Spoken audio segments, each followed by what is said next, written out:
दोस्तों, आज मैं बुद्ध के जीवन की एक ऐसी कहानी सुनाने जा रही हूँ जो न केवल आपके अंदर सीखने की इच्छा जागृत करेगी बल्कि एक नई ऊर्जा से भर देगी। कहानी इस प्रकार है।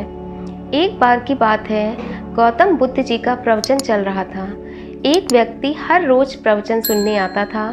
बुद्ध अपने प्रवचन में लोभ, मोह, अहंकार और द्वेष आदि छोड़ने की बात करते थे।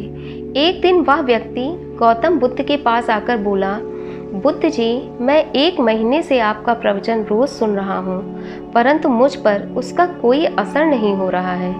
क्या मुझ में कोई कमी है या उसका कोई कारण है? तब बुद्ध ने उस व्यक्ति से पूछा, तुम कहाँ रहते हो? उसने उत्तर दिया, श्रावस्ती।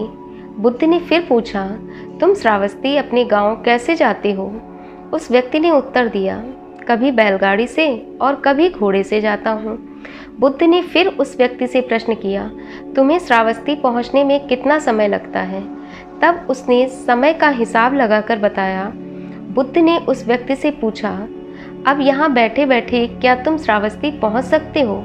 वह व्यक्ति बहुत आश्चर्यचकित हुआ और बोला, हे महात्मा, यहाँ बैठे बैठे मैं भला कैसे श्रावस्ती पहुँच सकता हूँ? इसके लिए मुझे चलना पड़ेगा या फिर किसी वाहन का सहारा लेना पड़ेगा। बुद्ध जी ने मुस्कुराते हुए कहा, तुम बिल्कुल सही कह रहे हो। व्यक्ति चलकर ही अपनी मंजिल तक पहुंच सकता है।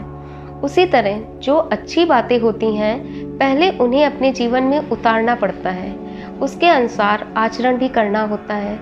बुद्ध की बात सुनकर उस व्यक्ति को समझ में आ गया था कि बुद्ध उसे क्या समझाना चाह रहे हैं।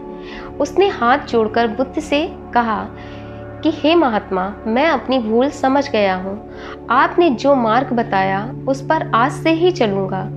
इस प्रकार दोस्तों, इसका अर्थ यही है कि ज्ञान कोई भी हो, वह तभी सफल होता है जब हम उसे दैनिक जीवन में उतारेंगे। केवल ज्ञान की बातें सुनने मात्र से ही हमें कुछ नहीं प्राप्त होगा। अगर कुछ जीवन में करना है, सफल होना है, तो उन बातों को व्यवहारिक जीवन में लाना होगा। दोस्तों, यह कहानी आपको कैसी लगी?